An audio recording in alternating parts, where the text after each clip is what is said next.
Welcome back to Missing. I am Tim here today with Lance. Lance, how are you today? I'm doing so well today, Tim. I hope all the listeners are doing just as well. I hope you're doing, fantastic. I mean, What is there not to feel good about today? We have a story about an individual that has really captivated us.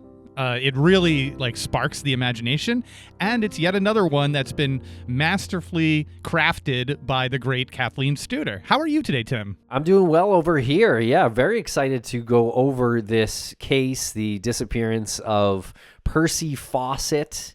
He went missing in the early 1900s, so this is kind of a historical case, and we will go over it in depth, and it's pretty wild. So yes, big thanks to Kathleen for putting this research together for us. All right, everyone, we are going to take a quick break here for commercial, and we'll be right back to discuss the disappearance of Percy Fawcett. Don't forget to follow us on social media at MissingCSM. Thanks a lot for listening.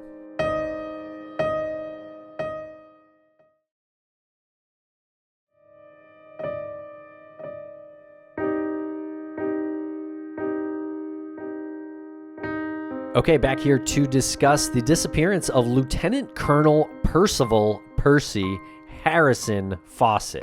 He was a real-life Indiana Jones type because he was an explorer with a supreme spirit of adventure. He ended up going missing in the wilds of Brazil in 1925 while seeking the lost city of El Dorado, also sometimes referred to as the lost city of Z. Hearing that he's a real-life Indiana Jones is one way to put it. As we explore his life a little bit more, it's like as if Indiana Jones became like an obsessive-compulsive, just hyper-focused on one thing. And that's sort of what Percy turned into, was somebody hyper-focused and kind of at a detriment to himself. But yes, he was seeking the lost city of El Dorado. His stature, he was 6 feet tall, he was very thin, he had piercing blue eyes. And actually, Tim, we are not very far off of the 100-year anniversary of his last expedition, which was on April 20th of 1925. That's right, yeah. So we're pretty close to the anniversary here. And I do just want to mention that the lost city of El Dorado is not confirmed to ever have existed. Right. So you kind of mentioned that this disappearance was kind of his own doing based on his own obsession. Well, yeah, I mean, you're right, because the city did not exist. As far as we know. Yeah, it hasn't been proven to have existed. It's kind of a crazy myth. It speaks about the Musica people, which is an indigenous tribe in what is now Colombia, and they apparently had ceremonies where their leader would be coated in gold dust and then wash it off in a sacred lake. And Spanish colonists misinterpreted and later expanded the myth into a city of gold.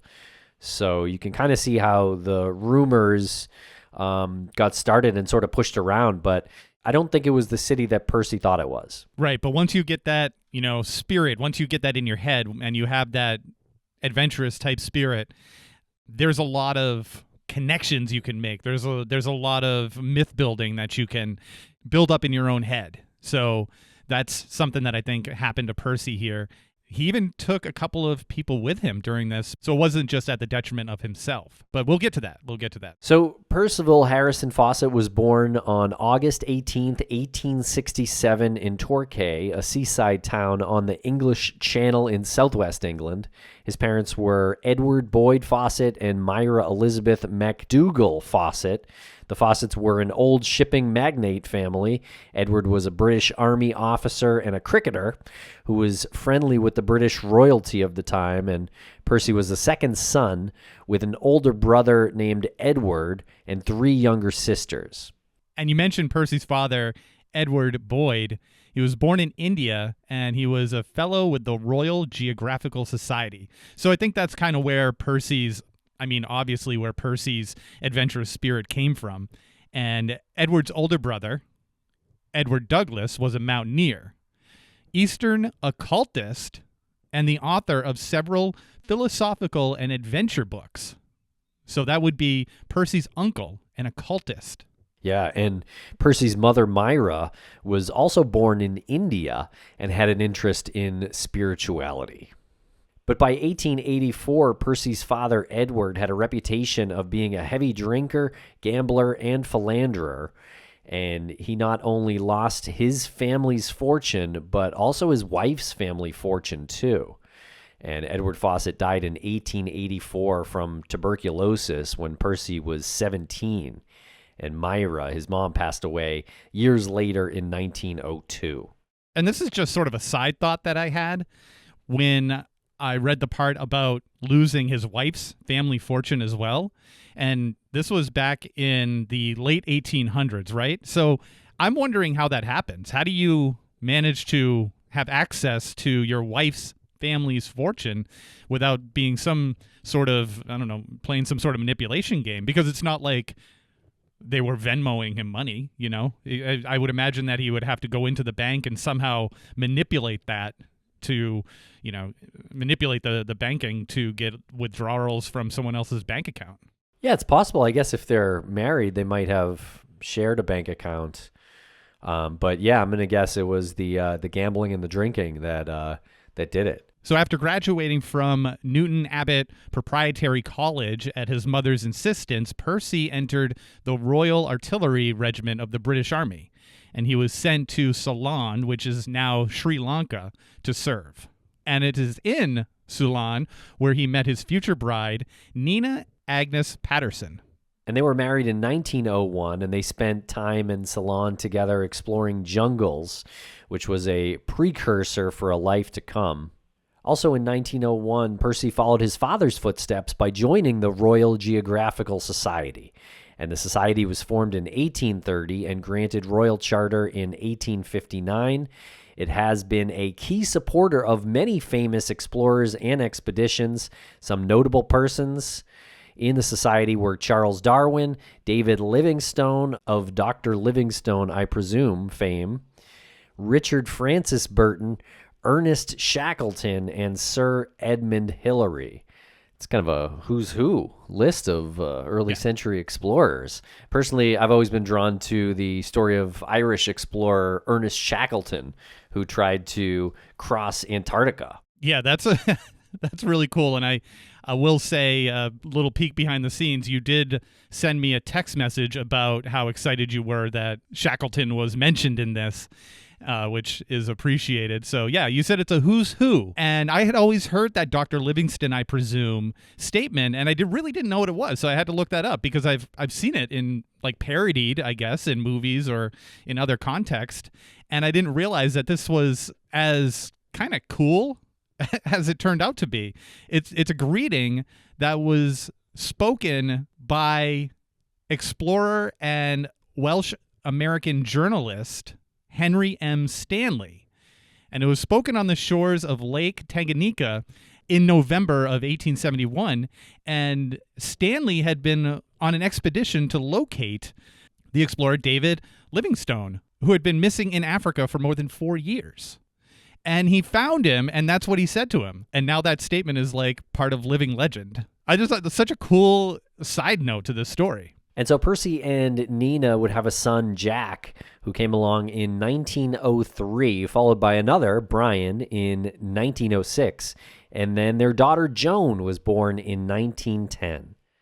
While in Ceylon, Percy became obsessed with a Russian-American mystic and psychic medium, Helena Blavatsky, otherwise known as Madame Blavatsky.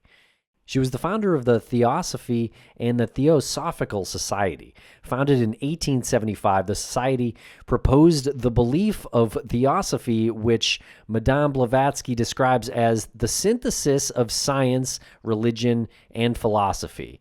And she talked about the idea of secret cities and psychic priests, which stuck with Percy throughout his lifetime.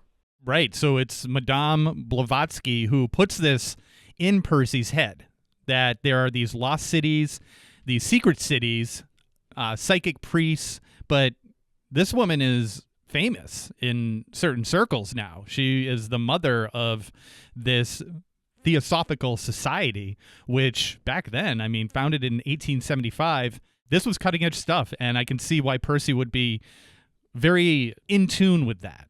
Like it ran right along the lines of his adventurous spirit. And Percy would next join the British Secret Service and went to work in North Africa in the early 1900s, which furthered that adventurous spirit that he had. And in 1903, he was stationed at Spike Island, Cork, Ireland, by the War Office, where on occasion he was sent to the jungles of South America. So he's traveling all over the world. He's going from Ireland to South America, meeting people like Madame Blavatsky, living a good life right here. He's got friends who discovered Dr. Livingstone, and then he befriends Arthur Conan Doyle. That's right. And he had already written about Sherlock Holmes at the time that they met and knew each other. So kind of cool. But also here, Percy was into seances, and he would conduct these seances while on Spike Island. Interesting fellow. Right. I mean, it is very Indiana Jones if you think about it, because, there was some occult stuff in those Indiana Jones movies as well. And apparently his obsession with the occult is increasing here. And Percy's activities at the very end of the Victorian age through the military made him focus on one last frontier to explore, South America. And in 1906, he was called upon to map the border between Bolivia and Brazil by the Royal Geographical Society, with several other expeditions following mapping Bolivia's other borders. His friend Arthur Conan Doyle would write The Lost World and publish it in 1912 based on Percy's field reports from his exploration of South America. And when out in the field, Percy also enjoyed photography. And we will post some of these pictures in the video. If you're watching on Spotify or YouTube, you will see some of these pictures. Right, the one that we're looking at here is Evening Camp 1907 by Percy Fawcett. And he is a really good photographer for having what I can imagine to be pretty, chunky equipment.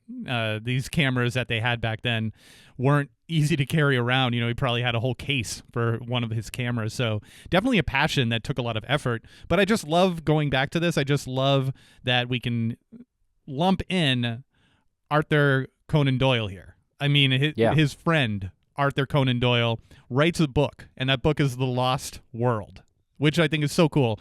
I don't really remember if I've read that. Have you ever read that? I don't know if it was like a school reading thing. I don't believe I've read that, but maybe that's one that I'm going to pick up soon, because now making this connection and learning that Percy was the inspiration for this book is pretty cool. It is pretty cool. I do just want to add about the photography. I'm extra impressed because this is obviously film. This is before the digital age, so it's not like he's got a dark room there. It's not like he can take a photo and then develop it and see if the light was right. Like, he actually just seemed to nail a lot of the settings on, cameras from 100 years ago. So that's pretty impressive stuff. Yeah, you just got to, move forward with the confidence that you took a good picture. And then what, like a month later, you find out how it came out? Yeah. Okay, and in 1911, American history scholar Hiram Bingham discovered the abandoned city of Machu Picchu in Peru, to the west of where Percy had been in Bolivia. And it was occupied by the Incas in the 1500s and then abandoned about a century later. It was around this time that Percy also became aware of a document called Manuscript 512. And a copy of the manuscript was given to Percy by the wife of the famed explorer Richard Burton. This city, Machu Picchu, I've known a little bit about because I have a friend who visited it. But also it comes up on like Ancient Aliens and things like that. And so it's kind of interesting because there are intricate stone buildings, temples, palaces, and the elevation is around 8,000 feet too. So it's kind of a really wild area. I would love to visit there at some point. I really didn't know much about Machu Picchu until going through this research document. That is interesting, the Ancient Aliens connection. And there are a lot of interesting things spiritually that you hear about when people go to Peru. There's some stories, I'm not going to mention all of them, but there are some stories of people going to Peru and they kind of lose the sense, like the sense of themselves, or they kind of lose their mind. And one of the stories that comes to mind is that movie, My Son, What Have Ye Done? Have you seen that with Michael Shannon? True story? No. True story about a guy who goes to Peru with his friends and comes back, and it's almost like he's been, transplanted into another body or something. He loses his mind and ends up killing his mother with a sword. And it's a really gets under your skin creepy movie. So anytime I hear of like people traveling to Peru, I'm always like, is there something there? Like something in the air, something in the water. These abandoned cities too. Like there's some sort of like spirit there. And this manuscript 512 is really, really interesting. It's a document. I believe it was only 10 pages long, and it's been attributed to João de Silva Guimarães. And this is a Portuguese bandeirante, which is a bandit, a treasure hunter, a pirate. We can say it's maybe akin to a pirate in that particular environment. And in 1753, he wrote that he discovered the ruins of an ancient stone city that contained arches, statues, and a temple with strange hieroglyphics. And the hieroglyphics were described as Greco-Roman looking. And Percy was also aware of the diary written by Gaspar de Carvajal, a 16th century Spanish Dominican missionary who traveled to South America and described seeing two, quote, white Indians and also a king named Dorado. So this is that king that you had referenced previously who adorned his body in gold dust. Yeah, very interesting stuff. And these discoveries led Percy to believe that there could have been much larger civilizations living in the jungles of South America with more complex societies than the quote-unquote savages that he had been encountering. And Percy began formulating ideas of a city, El Dorado, what he would come to call the lost city of Z, that was located somewhere in the Mato Grosso region of Brazil. And Percy believed he had located clues to its existence, that it was located in a valley that was 10 miles wide, and the city was on an eminence in the middle of the valley. And I'm going to reference another one of Percy's photographs here. The one that we're looking at that you can see if you're watching this on Spotify or YouTube is titled Reception of Savages, and it was taken in 1913. And it's a really fascinating image of a few, looks like explorers, sitting on a log, and they're surrounded by maybe a dozen or 13 or 14 indigenous people of all ages, children, men. I think there's some women in here. And this is, I guess, quote, the savages who they were communicating with. And it doesn't look like there's any hostility here. It looks like one of the men is actually like leaning in to talk to one of the children, I believe. It looks like he's sort of leaning down and maybe like telling him something or giving him something. It's pretty interesting. And in 1914, World War I breaks out, and Percy is pulled back into military service. And he led an artillery brigade in France and was awarded the Distinguished Service Order. And the war ended in 1918, and Percy picked back up where he left off with his obsession to find the lost city. And in 1921, Percy arranged his first expedition to locate that lost city of Z. He traveled solo for the trip, and he had to turn back at a place in the upper Xingu River Valley, which he named Dead Horse Camp, as his horse became lame and he was forced to shoot the poor thing. Percy was also very weak and ill and was unable to continue on alone. So that was the end of that mission. And in 1925, he began another trip, and this one was very different from the beginning. And Percy was known for the very small groups he took with him on his map-making trips into the jungle. But by this time, he opted for an even smaller group, consisting of just himself, his son Jack, and Jack's close friend, Raleigh Rimmell. And Jack was only 21, and Raleigh was 23, while Percy himself was 57. And they departed Southampton in 1924 and arrived in New York City via the RMS Aquitania on December 10th, 1924. And Kathleen even has the passenger log here, so it's pretty cool to see. Yeah, that's pretty impressive. Has their names on there. That's pretty cool. And from New York City, they took another steamship to Rio de Janeiro, Brazil, and then they traveled by train and riverboat to the city of Cuiabá, located in the south-central area of Mato Grosso. And it was there that he brought on 2 Brazilian laborers, 2 horses, 8 mules, and 2 dogs for the expedition. They took canned goods, powdered milk, guns, a sextant, a chronometer, and a compass. And, of course, Percy also took his camera because we mentioned he was a skilled photographer that you and I are even impressed with today. Yeah, I'd like to see how many of those photos didn't come out. I know, and how frustrating would that have been, right? He's probably had like 100 photos that he was like, oh, that was the best sunset I've ever seen in my life. And then he develops it, and it's just this blob, this black Right. blob. And we'll be right back after a quick word from our sponsors. Thanks to our sponsors, and now we're back to the program.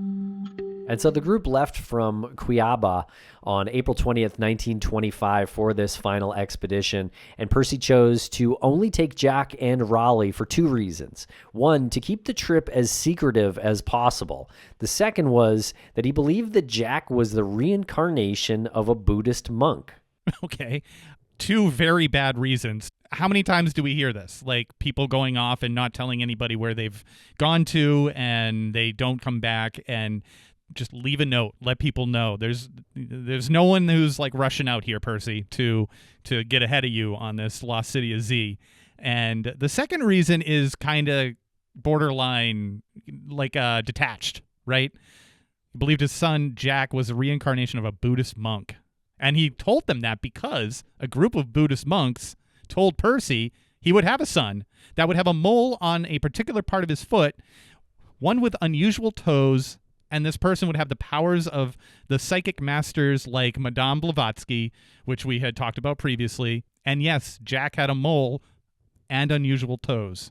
Yeah, that is weird. And you could see why, I guess, someone inclined to believe in spirituality that strongly, you could see how he could kind of start thinking some interesting things about his son, Jack. Yeah, so in Percy's mind, Jack would be welcomed by the masters of the Lost City, and they would recognize him as one of their own. So this is almost like a gift he's presenting to the people who, I guess, govern or rule this Lost City.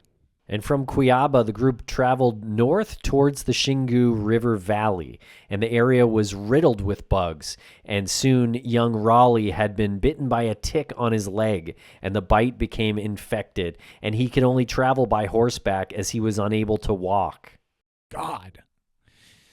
Even back then, ticks. I know.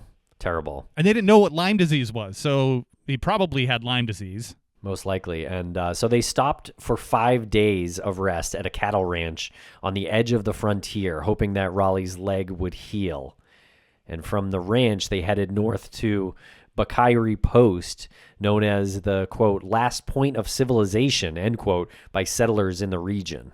I mean, wouldn't that make you nervous? Like, he must have obviously knew that was called the last point of civilization. Would you ever go to a place called the last point of civilization? Well, not me, but Percy sure seemed like he loved it. His poor son. Yeah. And so a month after leaving Cuiaba, they arrived at Bakari Post, which consisted of about 20 huts.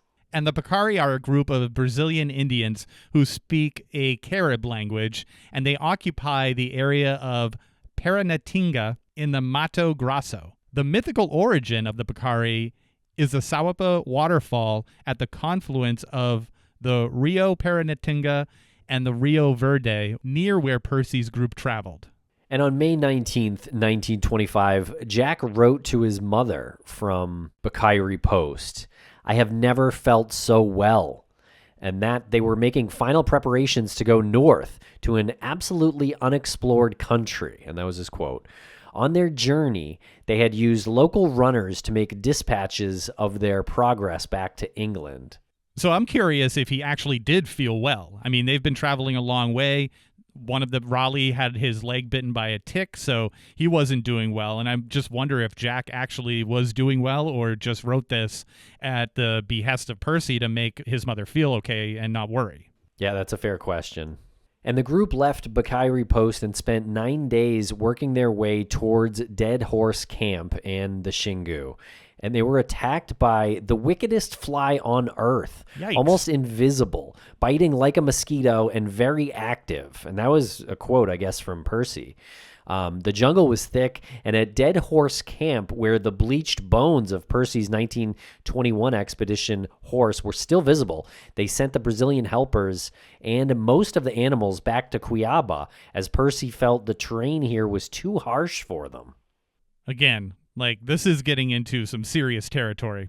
Yeah, getting very dangerous. What is this fly? Yeah, I don't know. Sounds terrible though. I can't imagine walking through jungle that thick and just not being able to escape, mosquito-like bugs or ticks or Things you don't even know. yeah. What sounds even worse is this almost invisible mosquito-like bug. Jeez. And we have Raleigh, whose leg is still infected by the tick bite, and they urged him to return with the Brazilians, but he refused, even though the skin on his leg was peeling and the wound was now ulcerous. So even all that was happening, he still wanted to proceed, which is something I can't really wrap my head around. So he, I think, probably resigned himself to the fact that best case scenario, if this expedition is successful, he's going to lose his leg. Like, that's best case scenario. He's probably preparing himself to die. Yeah, you have to wonder at this point. And so Percy's last letter back to his wife, written on May 29th, was sent while they were at Dead Horse Camp. And he told her, quote, "Jack is well and fit and getting stronger every day, and you need to have no fear of any failure," end quote. Yeah. So looking at their journey with rose-colored glasses, if not outright lying at that point. Yeah, it makes me wonder if Jack actually was not feeling well. Yeah, that's fair. Yeah. So the three of them headed east from Dead Horse Camp, and they were never seen again. So that is the last time that they were seen. And in 1927, Percy was officially declared a missing person. And in 1928, the Royal Geographical Society sent its first search team to try to locate the men, which was like 3 years after Percy and Jack and Raleigh went missing. But they returned with no proof either way of their death or survival. And in the years following, it was rumored an estimated 100 people would lose their lives searching for Percy, Jack, and Raleigh, although only one death has actually been documented. And stories and rumors began to emerge of what might have become of them, that they perished from malaria, drowned in a river, were killed by natives, and even that Percy had become a chief of a tribe of cannibals near the Xingu River. So rumors are just running the whole spectrum here. They span the entire spectrum. Any which way you could lose your life out there are to be considered. And then you have the other end where somehow Percy became the chief of a tribe of cannibals, which honestly wouldn't surprise me at this stage of the storytelling. And in June of 1933, a theodolite compass that belonged to Percy was found by Colonel Anacito Botelho near the Bakairi Indians. And the nameplate suggested it was from the expedition 5 years earlier, so it may have been a gift to the chief at that time. To the chief of the Bakairi Indians. That's what we're saying. That Percy potentially, yeah, that's interesting. Yeah. And in 1934, the Brazilian government banned search parties unless they received special permission. Oh, good. So don't go looking for Percy and Jack and Raleigh because you'll probably die. So, you need special permission. That's very responsible of the Brazilian government. Yeah, I mean, especially, 9 years after they went missing initially, they're probably not going to be found. Unless they did somehow stumble upon that lost city, but probably not.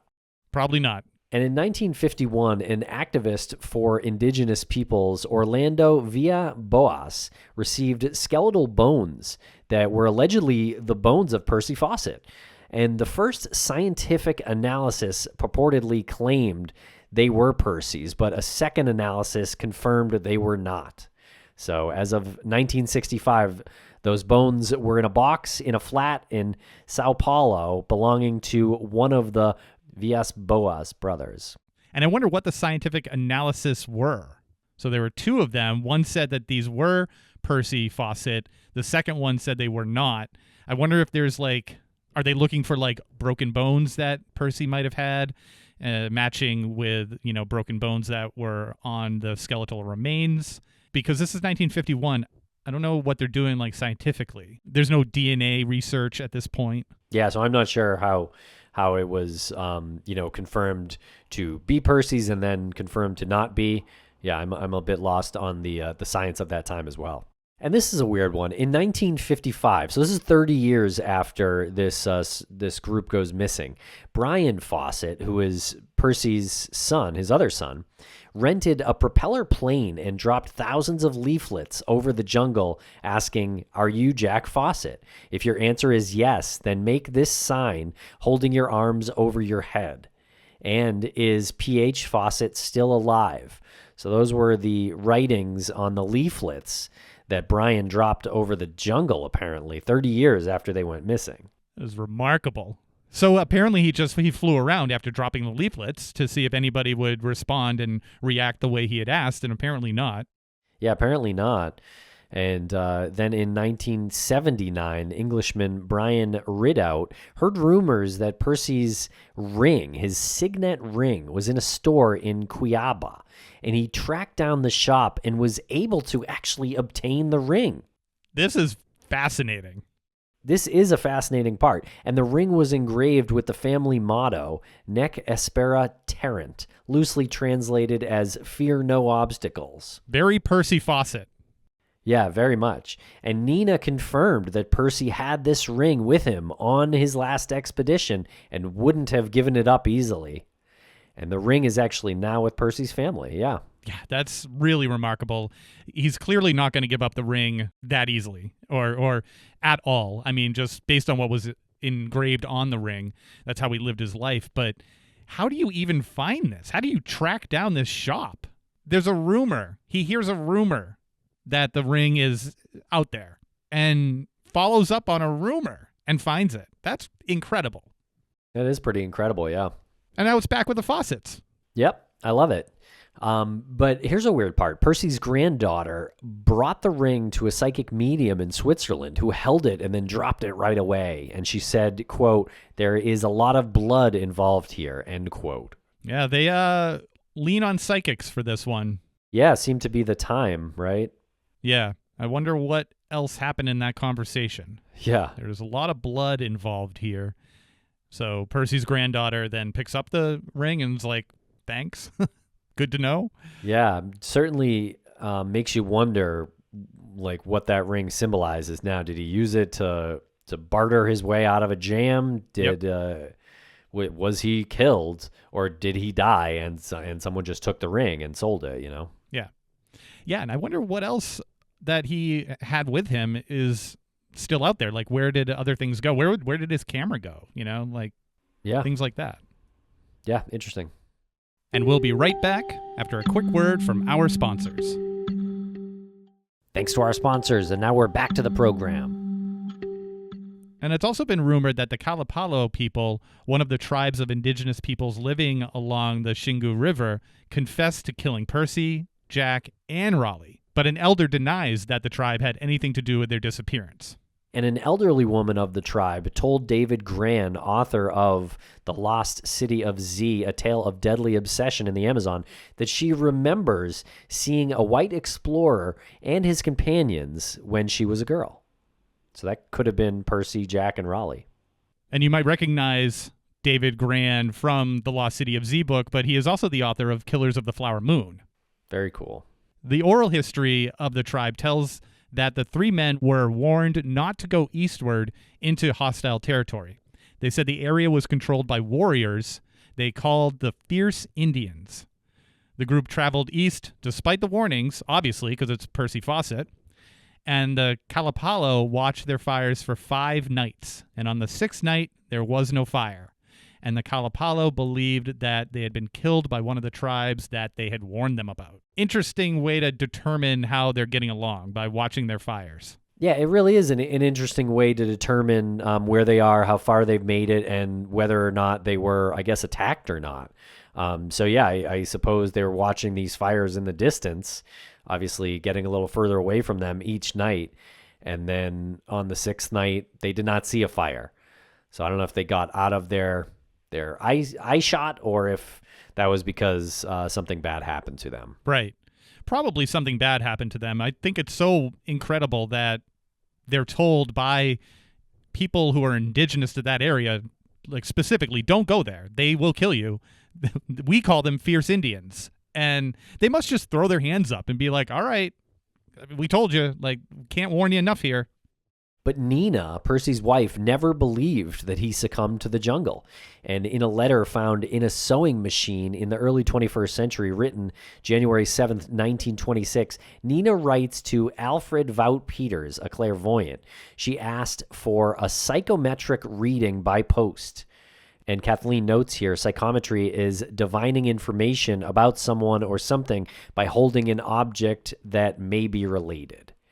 So Nina believed that she was in psychic contact with Percy for 25 years after he disappeared. Nina and their son Brian moved to Jamaica to escape the press and the madness surrounding these disappearances. And Nina died at 84 years old in 1954 in Brighton, England. And documentaries are still being made about Percy's journey today, retracing his last known steps in the Brazilian jungle, perhaps trying to claim a little of the Percy Fawcett enigma for themselves. Pretty impressive that Nina lived to the ripe old age of 84 in 1954. So she lived well beyond the expectancy and endured all of that madness, as you said, about Percy. Yeah, it made me wonder how wild that became, right? Yeah. Like, I'm not really sure how famous Percy Fawcett was before he went missing, but it sure seems that the disappearances of Percy, Jack, and Raleigh traveled around the world. Like, the news of it, at least, traveled around the world. And Percy's maps and journals are at the Royal Geographical Society in London. The Torquay Museum has held exhibits of some of Percy's items, to include his diaries and the compass that we had mentioned, which was found in 1933. Moral of the story here is don't go looking for Percy Fawcett. Yeah, and I would say lost cities, looking for lost cities, very dangerous work as well, especially when it's not, not confirmed that there was that city. Of course, we have the benefit of hindsight with and the internet with believing that. So I don't know. Obviously, Percy believed there was a real lost city out there. There are still stories of lost cities today. Atlantis, there are documentaries on History Channel every night about the lost city of Atlantis. So yeah, it's not like there's no precedent for a lost city or an explorer trying to find it. It's just interesting and quite tragic how Percy and Jack and Raleigh lost their lives. Yeah, really. So many morals of the story here, many takeaways. Leave a note.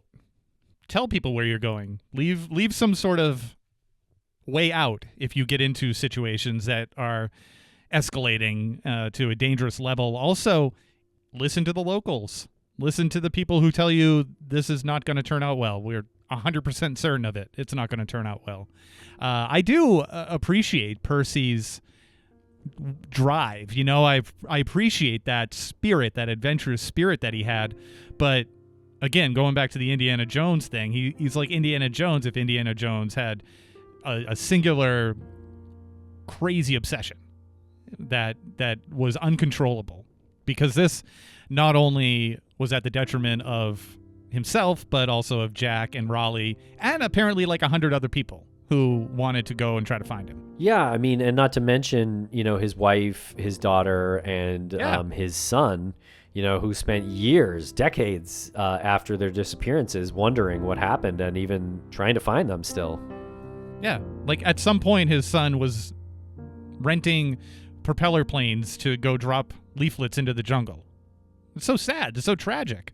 Yeah, I mean, so that obviously the disappearances stuck with them, and the uncertainty of what happened to them certainly did as well, because that was 30 years later that he did that.